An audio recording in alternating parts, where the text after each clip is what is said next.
What's going on, everybody? It's your favorite nutritionist, John Kowaleski, back with another episode of the T2N podcast. If you're new to my channel, please take the time to say hi in the comments, as I'd like to know you stopped by. Also, please subscribe, as well as to tick that bell, so that way you get notified when I upload new content. My guest today is a fellow resident coach in the Dad Bod Transformation Group on Facebook with me.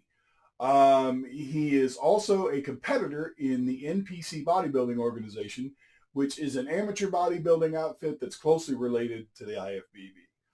I'm honored to call him a friend, and I'm super excited to have him on the show. Please welcome Philip Bowman.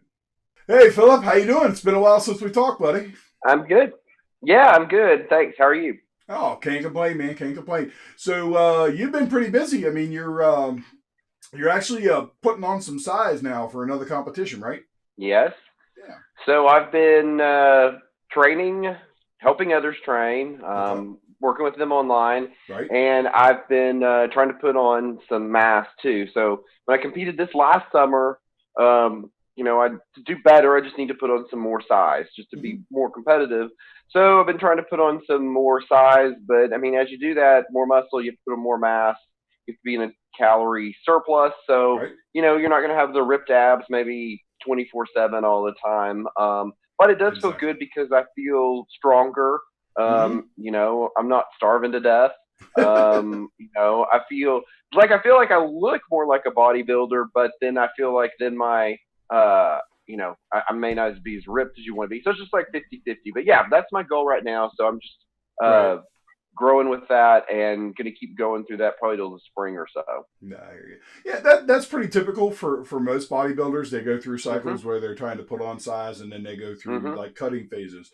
Mm-hmm. But it's actually pretty good that you're trying to put on size right now, because I do know that one of the protocols that you use when you're putting on size, as well as when you're cutting, is carb cycling, which is kind of what brought us to today's episode, and that's kind of what we wanted to Mm-hmm. talk about.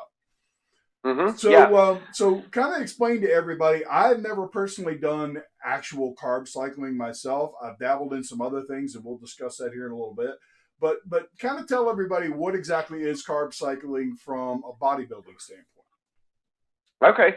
So carb cycling is where you have high days of carbs and low days of carbs. Mm-hmm. So you have pre-planned a high carb day, pre-planned low carb days. So the idea is to put your high carb days on your heavy lift days. So Okay. you'd want to put those high days on like maybe your legs, chest, back days. Mm-hmm. You'd put the low carb days on, maybe your arms, shoulders, and like just a cardio or rest day. Okay. So the idea is to be able to put on mass or even cut also as well, just depending on the full calorie intake, Mm-hmm. without going too far, losing either too much muscle or putting too much fat on. So it's Right. kind of almost like a mediation of high and low carbs. And so the important thing though is to make sure it's planned on days. You plan your high carb days on days when, like I said, when you're going to have a heavy lift day or you're going to have a high lift day. You don't necessarily, because that gives you more energy, more strength, you burn more off. Right. You definitely don't want it on a rest day or just a straight up cardio day or something like that, because that's going to be kind of counterproductive. That's when you want to have your low carb days on Okay. those And lower, not as heavy lift days. Yeah. right. And the reason for that is because of it basically pulls back the amount of calories you're eating. Correct. Yeah, exactly. So, um, for instance, you're going to need more energy for those heavier, for your leg days. Leg days are heavy. Mm-hmm. Chest days, Right. you want to have more energy for those. The back days, you want to have more energy from your carbs, more strength. So, Mm-hmm. like if I'm eating 40 or 50% carbs on those days, but then we would cut it back to smaller carbs, lower carbs on the lighter days, because then that kind of resets your system a little bit. Makes you a little bit hungrier, keeps you a little bit leaner, or keeps you leaner, and so that's the way you'd have your low carbs on those days. So it kind of evens out. You get the energy you need on the heavy days. You don't get it on the. You may have a little less energy, but it helps you cut a little bit more on those lighter days or your rest days or a cardio day. Gotcha. So now you touched on a little bit of my next question that I had for you as far as this stuff goes is like now how do you split up your macros on your heavy days versus your either lighter days or non-training days where you're just doing cardio? I mean, Yeah. like what are the percentages that you use for your carbs and whatnot? Yeah. So I don't know if there's any magical number. Probably everybody can, work a split that works well for them. But what I do Sure. is on my heavy days, it's usually 50% carbs, 30% protein, 20% fat, or sometimes 40% protein, 40% carbs, 20% fat. So, Okay. sometimes between 40 to 50 on the heavy days. Mm-hmm. That's where you really want to get some energy, get some strength, you feel good, everything like that. So on the low carb days, you want to take it you want to take it down to almost like, 20% carbs, 20 to 30% carbs for those days. So you're Right. just getting minimal amounts, maybe, a sweet potato or two, or half a cup of rice, or Mm-hmm. two half cups of rice through the day. So 1 cup. You're taking it really down uh, to a low percentage. So I'd say 20 to 30% carbs. But then you want to raise your fat level a little bit on those days, so you're not. Right. You got some sort of energy source. So Mm-hmm. what I've done in the past is, altered a little bit. So it would usually be 20% carbs, 30% fat, and then 50% protein, or 40% fat and then that would relieve 40% protein left. So sometimes you want to bring up the fat on those days, so you've got some more, you at least have some energy source so while you're training. But you don't get too, that keeps you from getting too thick.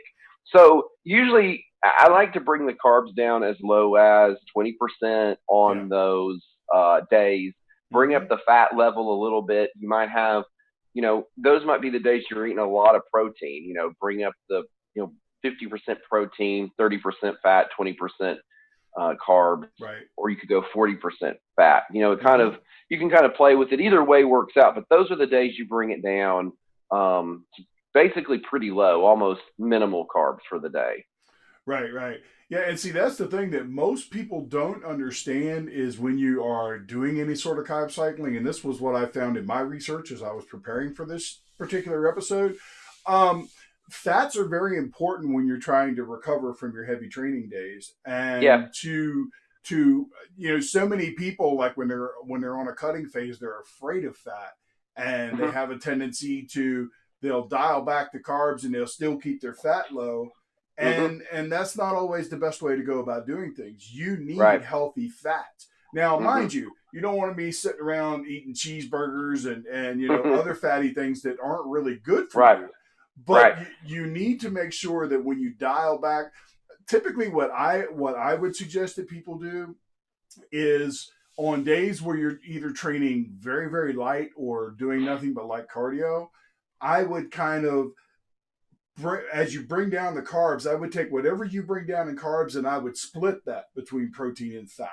That way, you're elevating your fats a little bit, which are going to help you in the recovery process. And at the same time, you're going to be giving yourself that little extra protein, which also does the same thing. Hmm. Right. Yeah. So, So, and it can work either way. You can use it to bulk up, or you can use it to slim down or cut down.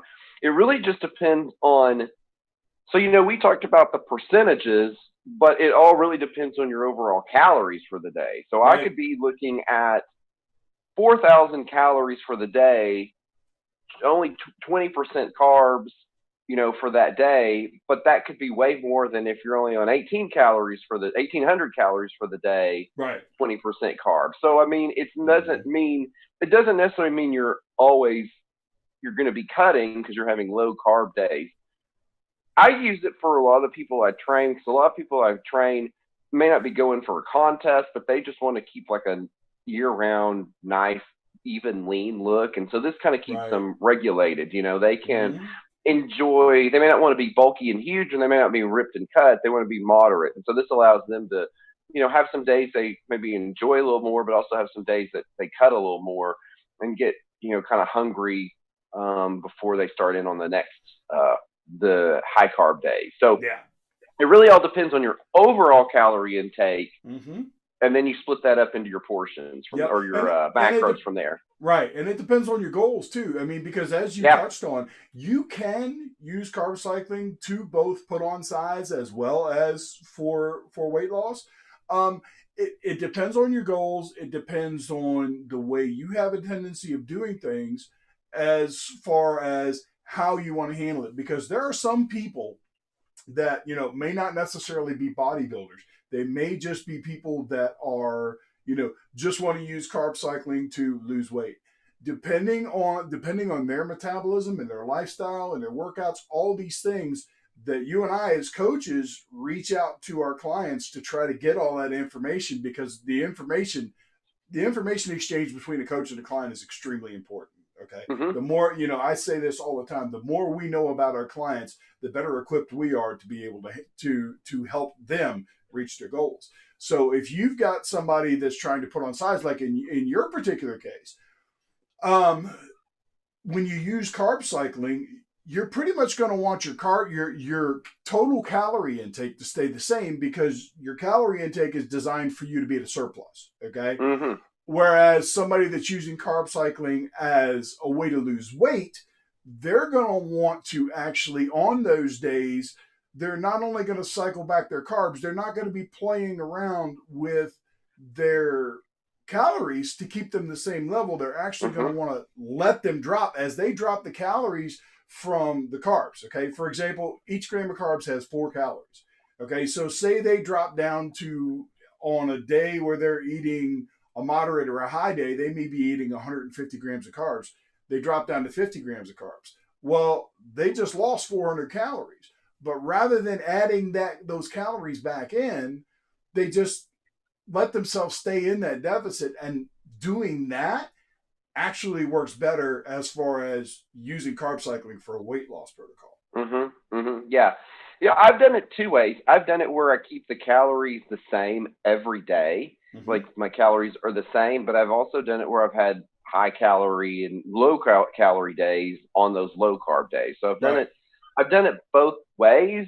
I kind of like keeping it the same calories every day, but I don't Mm-hmm. know if that's necessarily set in stone. It could work either way. But exactly what you said, when you bring those carbs down on those low carb days, and if it brings the calories down, that's a big cut for them there too. Especially if they're trying to Right. lose weight or lose mass. So Yep. yeah. Um, and so I use, and so one of the things I do is I always set a meal plan out, but if I'm figuring it for myself, I Mm-hmm. use MyFitnessPal because Yes. it allows me to adjust it. Okay, Monday, Wednesday, Friday is going to be my high day. I change the little macros in it, so I Yep. just know that I'm hitting my goal. Then change it to the low day, so I know that I'm hitting Mm-hmm. my goal. Right. And that's really important for people that want to do it. You may not really know how to actually figure their calories or whatever like that. So MyFitnessPal works really well to know, you can keep the same calories every day or even alter them and just still kind of play with the ratios and make sure you're filling up each of your spaces, for the day if you're doing the Yeah. carb cycling. Yeah. Yeah. Exactly. This is where, um, you know, having information on the internet and people, the internet's an absolutely great resource. So many people can learn about so many different things. And as far as health and fitness goes, there is a literal ton of information out there. But Mm-hmm. the thing that people need to remember, if they're not working with a coach, the thing that people need to remember if they're trying to handle this on their own is that don't just look at a specific set of numbers on a website or a Facebook post or something like that and say, okay, well, this person lost 80 pounds because this is what they did. That's great. That worked for them. There's no guarantee that that's going to work for you. And Mm-hmm. the thing that people need to keep in mind is that as you lose weight, whatever numbers you start off at calorie wise, when you start to lose weight, like every month, you should sit down and refigure out those numbers, because Mm-hmm. as you lose weight, your calorie intake is going to change. What you need to intake in order to continue to proceed to wherever your goal is, that's going to change, and people need to Yeah. take that into account.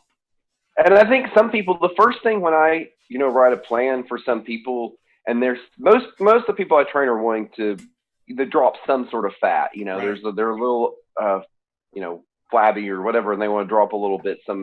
And they think they don't want to have any high carb days because that's just going to make them fat. That's what Mm-hmm. they determine. Right. But it's not true. I mean, if it will actually, that's how you're going to build some muscle. Yeah. To fill yourself out more. So Mm-hmm. that's why we have to have those high days. So don't be afraid. Like women, sometimes are real afraid to have the high carb days because it's carbs are associated with fat. But it's really just should be associated with energy. I mean, too many carbs are associated with fat, and the wrong ones. But just having a high carb day that's giving you the energy for your lifting and your working out, and that's the whole point in it. Right, right, and that's another thing too. And we're going to get into how carb cycling is close to one, or well, actually, there's two different ketogenic protocols. Um, what people need to take into account is anytime that you're playing around with your carb intake, if you normally eat 150 grams of carbohydrates every day, okay, and then you change things up and you start eating 75 grams of carbs a day. Let's just use that number for example. Okay, your body is going to deplete a certain level of stored carbs that you had in your muscles.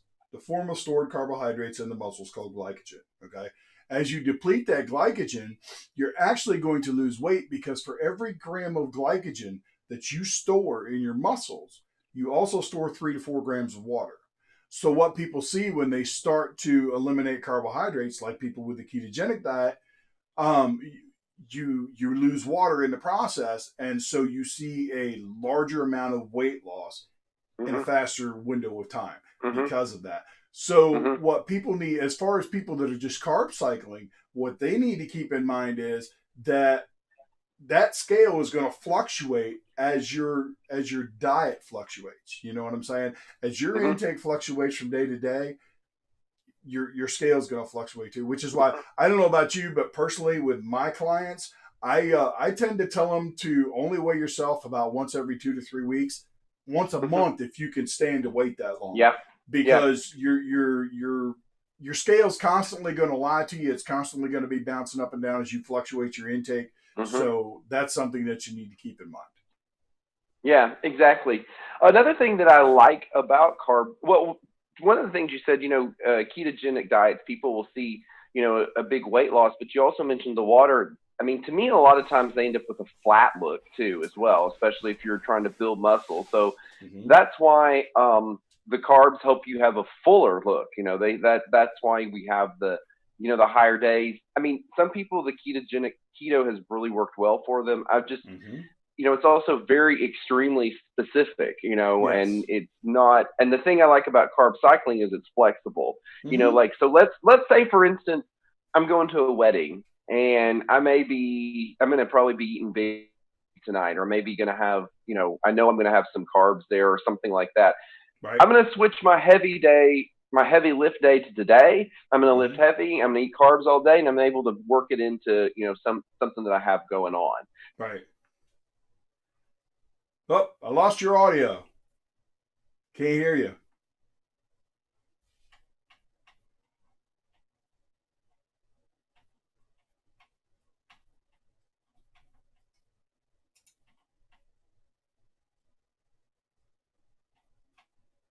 Shows I'm connected. Hey, there you are. You're back. Is it on? Okay. All Yeah, right. it's on. All right. Not sure what happened. All right. Here we are. Yeah, Okay. we're back. All right. Very good. So it's flexible. I feel like it's flexible because I mean the ideal way is to have a low, high, low, high day. You don't want to have all your high days together for your carbs, but if you need to switch up a lift or switch up something because of some social thing, or you're going to go celebrate, or you can make that your high carb day and switch it around. So I feel like it's not there's some variety that allows you to be a little bit more flexible. Just keep your heavy lifts on your high carb day, and you can kind of alternate it that works, best for your own schedule. Right. So Right. Yep. yeah, It is. I mean, I guess what it all boils down to is no matter what dietary protocol you're on, it takes discipline. Okay. yeah, it does. I will say that on a carb cycling protocol, you're right. You can actually say, okay, well, I know that I'm going to be going to such and such a place. So, and I know that, it's like me. Anytime I have a family function like Thanksgiving or a birthday party or whatever, I live life. I mean, I take part in Yeah, everything that's yeah, going on. I'll eat birthday cake and all that stuff. yeah, And I'm even diabetic. So it's like, it's definitely something that I have to watch. But the bottom line yeah, is I live life because at the end of the day, it doesn't really matter. You can be in the best shape of your life, but if you're making yourself miserable because you're not enjoying your life, what good yeah, is it? What good is it? yeah, So yeah, it's like, you just have to take everything with a grain of salt. And yeah, but carb cycling is good for that because you can say, I know I'm going to be eating a lot of carbs this day, so I'll make sure this week I train back or I train legs on that day. Whereas right. with some of the other protocols, you really can't do that. Yeah. Now, for someone that's going to be doing it, carb cycling on their own, it's important to know that when we say carbs, that doesn't mean birthday cake and pizza and wedding cake every day. It doesn't Right. mean a cheat day. Mm-hmm. Some people think, oh, well, today's my high day. Oh, so I'm going to go to Golden Corral, but that's not necessarily what it means. It means you're eating more carbs, but it's in good forms, Right. sweet potato, maybe rice, Mm-hmm. things along those lines. That's what we're looking at. Not just high carb day doesn't mean cheat day, Yep. so Exactly. or pig out day. Yeah. So that's one specification to make. Yeah. Yeah, indeed, and it doesn't matter. It doesn't matter whether you're doing carb cycling or this next thing, which I'm getting ready to talk about, which I think I know a little more about than you do, which is the targeted ketogenic diets and the cyclical ketogenic diets. The way those things work, although they're similar to carb cycling, they're different in the fact that people that do carb cycling tend to eat moderate carbs most of the time, and then they just have their high and low days depending on their workout schedule. When you're on a targeted ketogenic diet, we'll start with that one for example, you pretty much live a keto lifestyle all the time, which means most people can be in ketosis at 50 grams of carbs and under. Okay, Hmm. so with targeted keto, what you would do is on the days that you work out, no matter what it is that you're doing, about an hour before you go work out, you take in 30 to 50 grams of what they call high glycemic carbs. Now, it can be white rice. If, anything that's going to get into your system within an hour is pretty much it. I mean, most people that I know that do it actually take advantage of the fact that they want that fast insulin response, so that they choose that as their time to eat like gummy bears, things like that, Hmm. because it Hmm. breaks down Hmm. very quickly in the system and gets in your bloodstream. And then you do your workout. So during your workout, you're burning up those carbs. Okay. And Yeah. then well, not immediately, but within an hour after your workout, you take in another 30 to 50 grams of carbs, but those are more on the middle glycemic to low glycemic side. The purpose of doing Yeah. it that way is Keep so. keep talking. Keep talking. Yep. Go ahead. Um, No, just keep talking. yeah, you're fine. So, but by doing it that way with the middle glycemic carbs or the lower glycemic carbs, what you wind up getting is you wind up getting your muscles, the glycogen fills back into your muscle stores. It's not enough Hmm. to keep you out of ketosis for a long period of time. Most people that do targeted ketogenic diets can be in ketosis within 3 to 4 hours after they're done with their workout. So they don't have to worry about, oh my goodness, I ate before my workout and after my workout 800 grams of carbs, so it's going to take me 3 days to get back into ketosis. You don't have to worry about that. Yeah, exactly. Sorry, I realized my laptop needed charging, so Oh I didn't no, want it to. it's all good. I had to, Actually, I had I had to switched grab the cord real quick. I had switched the screen over to spotlight on me, so they didn't even know what you were doing. Good. Good. Oh, perfect. That's Yeah, great. Never yeah. mind. Then I didn't do anything. No, you didn't do anything except for we provided a little entertainment because they're probably going, what's he talking about? Okay, now All right, as I'm far back. as the cyclical ketogenic diet, how that tends to work is you live a keto lifestyle all week long. Some people do it in 24 hours, some people do 36 or 48. But how it tends to work is you live you're pretty much keto all week long, eating under 50 grams of carbs, and then the last day before you start your refeed, as it's called, you do what's called a depletion workout.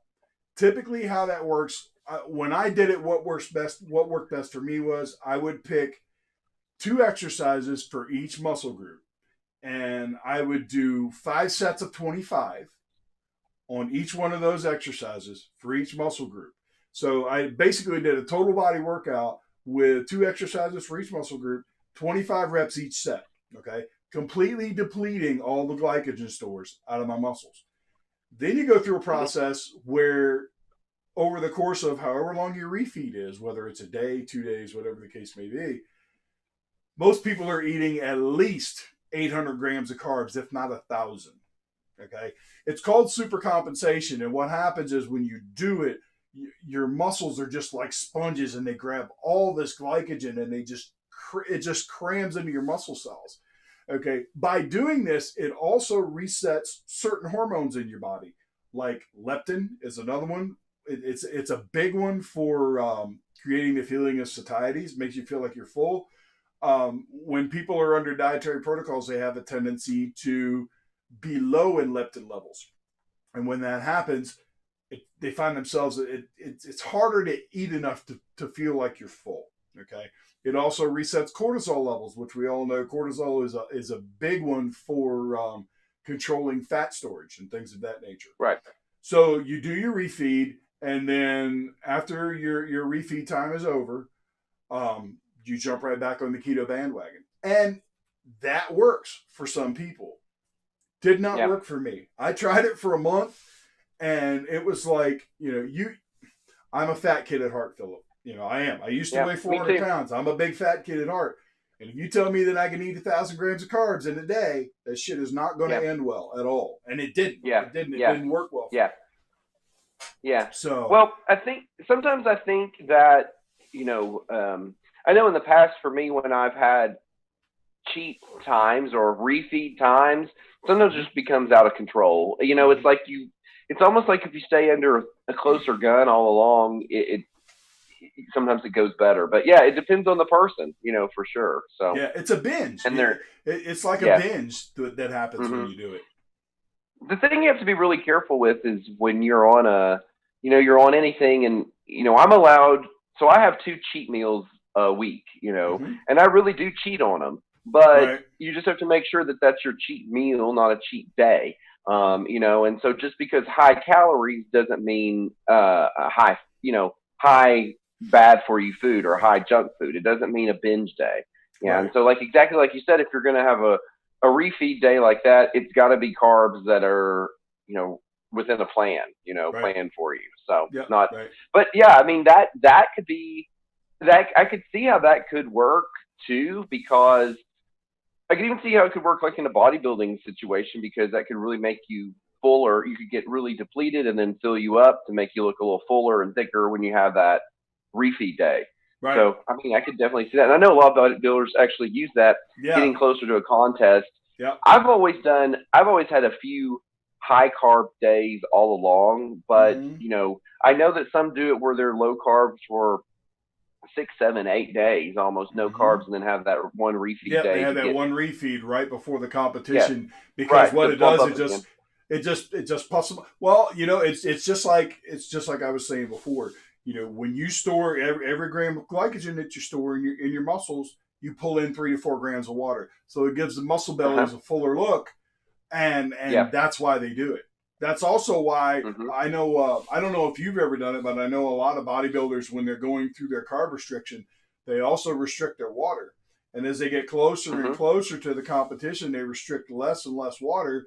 And then they actually They actually superhydrate themselves. They add in a bunch of water at the same time they're eating the carbs, and it gives their muscle. Yeah. It's like their skin's getting ready to split because their muscles get so full. Yeah. Yeah. Yeah. I had done uh, high high water actually all along, and then cut it off before the show, like a day before the show. But if you've drunk enough, then you continue to, Mm-hmm. urinate it off, and that helps get the water out. But yeah, you want to still be able to drink some, and then have that carb rush right before you are on there because you to make yourself look full. So just like what we've said all along, the reason for me, the reason to keep carbs in a diet is it still keeps you in a full state or in a full feeling. I had Mm-hmm. tried for keto that I had tried in the past. For me, I'm not an expert on it. So if anyone's listening and they have, they say I'm saying things wrong, I probably am. But I felt awful. I didn't feel good Right. the time I was doing it. I know once they become adapted, they feel great. I never felt good. I may have been doing it wrong, but I didn't feel good. Mm-hmm. Um, but with the carb cycling, you can feel, in my opinion, you feel good all the time. I mean, you may have some hungry days, but then you have some days where you're able to fill yourself up again and feel satisfied, Right. and then feel strong. So that's the aspect that I've always liked about it, and most the coaches I've worked with have used also. Right, right. And Yeah, it's like, and actually, I think Emil and I are the resident experts in the Dad Bod Transformation Group when it comes to keto.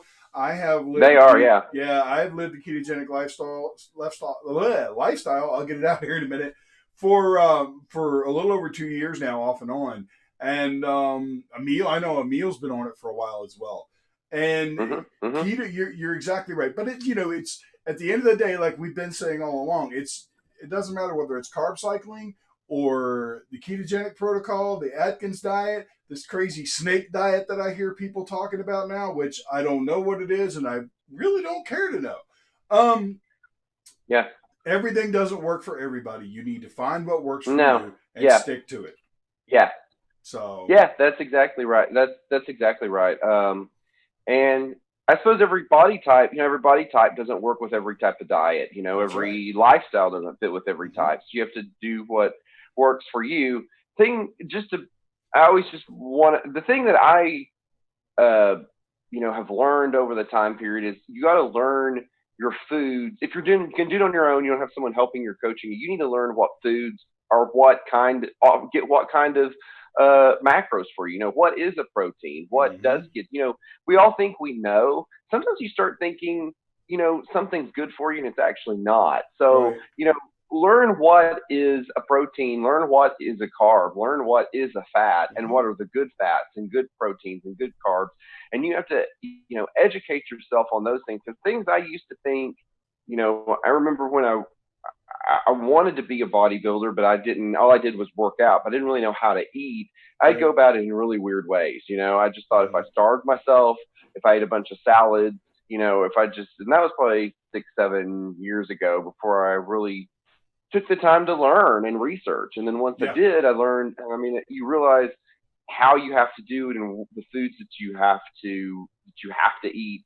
You know, and so educate yourself is what I'm saying. For people that should educate yourselves on what is. We can say protein and carbs all day, but if they're hearing, fatty brisket and pizza, that's wrong. That's not the protein. That is a Right. protein and that'll get you carbs, but that's not going to do the trick. Mm-hmm. Exactly. Yeah. Well, it's the same thing with keto. People go on a ketogenic diet and they think it's an excuse to do nothing but eat pounds and pounds of bacon and cheeseburgers and all this stuff. Okay, as Hmm. I'll touch on this real quickly. Okay, there the original ketogenic diet was created back in the 1920s, and it was a medical treatment to help children with epilepsy. That's where it first came from. Okay, medical or what they call nutritional ketosis is based on a extremely high fat, like in most cases 60 to 70% fat. And then if it's 70% fat, most people are like 70% fat, 20% protein, or 25% protein, and then 5% carbs. Okay. Some people even go zero carbs. The problem with nutritional ketosis for fat loss is that as long as you are shoveling fat in your face, you're never burning any of your body fat. Okay. So nutritional ketosis is fine for someone when they're first getting started in it, provided that they keep their electrolytes high. And that's probably what happened with you when you tried it. Yeah. If you were feeling bad, your electrolytes were probably low because, as we touched on earlier, as soon as you start to deplete all those carbs out of your body, you're also losing water. And when you lose water, just like when you're sweating, you lose electrolytes. So it's like all of my clients that are on ketogenic protocols, I stress to them very, very highly. Make sure that you're taking in, the best way to do it is get a gallon jug of water and put a teaspoon of pink Himalayan salt in it. Shake it up throughout the day and drink that gallon of water throughout the day. Pink Himalayan salt not only has the sodium in it, it also has magnesium and potassium. So that helps to keep your electrolyte levels elevated so you don't feel bad like what you did when you were on keto. But now once you get to the point where you're not shoveling all that fat in your face, once you become fat adapted and your body's producing and producing ketones and your body's using them correctly, at that point in time, you actually need to bring down your fat levels and bring up your protein. Because when you do that, your body's like, okay, I burn fat for fuel and I'm not eating enough. So I need to take it from the belly. I need to take it from any place where there's body fat. That's what your body does. It's going to look for triglycerides and it's going to break them down into ketones for use as energy. So that's just a quick thing. And we're going to get into more because eventually I'm going to nail a meal down and we're going to do a podcast all about keto and all the different protocols and stuff like that. So I just thought that was important to throw in there. No, that's really good. And I've always said, I want to be able to help people because when I tried it, I tried a lot of trial and error and incorrectly. I just I did too. And I'm not. Sometimes I'm not a researcher. Sometimes I'm like, oh, that looks good. I'm going to do this. I'm going to start it Monday. And do it, and it doesn't work. Because I haven't researched it or understood it enough. That was in the past. Then when I decided that, but I mean, if I did it, other people are going to do it too. So I feel like now, if we can understand it better and explain it to people better. But yeah, that was a failed keto attempt on my part in the past with lack of education and just like surface knowledge. Right. So, I would actually, I'll be honest, not putting you on the spot or under the gun here, but I would actually be interested one time when you're going to do a competition to like do your carb cycling while you're trying to put on size, but then try to use a ketogenic protocol to cut. Because with a ketogenic protocol, I'll get it out. Ketogenic protocol, you still are taking in moderate to high amounts of protein as well. So you maintain the muscle mass and it just focuses on grabbing the fat. So I would be interested to see you try that one time as an experiment and see how well it works for you. I definitely think it could definitely work. I've never tried it again just because for me, it's not conducive to my life. But when you're in the cutting phase of a contest, nothing's really conducive. So nothing's really nothing's really very comfortable. No. So it would be something I'd go for. And I know other bodybuilders. I know some do for sure. So I might. Well, exactly. Have you seen that? Do you follow Seth Verosi at all on YouTube? I think we've talked about him before. That man is funny as hell. I love his stuff, but he has actually recently done an experiment where he's gone keto. And he is just, it's like I just watched a video that he put on YouTube the other day. And he's like, he was telling his business partner, he's like, look, he said, I made this list that I was going to put all these pros and cons down of what the bad things were about keto and what the good things were. And he said, the good stuff about keto on the list is this long, and I've just got two things on the con side, and that's I don't feel the same in the gym, and I don't get the same pumps in the gym, which is completely normal because you don't have the carbs in your muscles, so your muscles flatten out. So I mean, the bottom line is this: all these different dietary protocols, keto, carb cycling, all these other different things, they all have their place and they all have their people that they work for. I'm not, exactly. I'm a big person for saying, don't just jump on the latest fad diet that comes out and say, well, that's going to be the secret for me losing weight. Because, Mm-hmm. I mean, you could try that if you want to, but at the end of the day, fad diets are called fad diets for a reason. They come and they go. Mm-hmm. Yeah. If Yeah. you don't have the time or the resources or whatever to do the research yourself, hire a coach. Mm-hmm. The bottom line is this. I know most people that stop at Starbucks 3 times a week. Okay, if you stop at Starbucks 3 times a week, you add that up over a month. In most Mm-hmm. cases, unless the guy is overcharging, you can afford a coach, and that's an Yeah. investment in your health. And to Yeah. And you'll me, probably lose weight. yeah, Yeah. yeah, And you'll you'll probably probably be lose weight healthier from not not going to eating all the Starbucks three sugary. times a week. Yeah, from not drinking all the Yeah. sugary stuff at Starbucks. Exactly. Exactly. Yep. Exactly. Yep. Yep. For So, sure. all So right, I buddy. Well, agree. I totally agree. yeah, I mean that's pretty much it. I think we covered the subject pretty well. Guys, Yeah. on the YouTube channel, I will link Philip's Facebook, so that way you can reach out to him if you have any questions. If you're viewing this on the T2 Nutrition website, I will link the Dad Bod Transformation Group. So if any of you guys are interested in checking that out, there's a lot of resources. There's a ton of motivation and support in the Dad Bod Transformation Group. So anybody that is following me through T2 Nutrition, I highly recommend that you join this group. So I think we're going to wrap this one up, Philip. I want to thank you for joining me on the show again, Okay. and I'm sure we'll do Thank you. something again sometime soon. Sounds good. Let's go All for right, it. buddy. Thank you. You have Thanks. a good All day. right. Bye.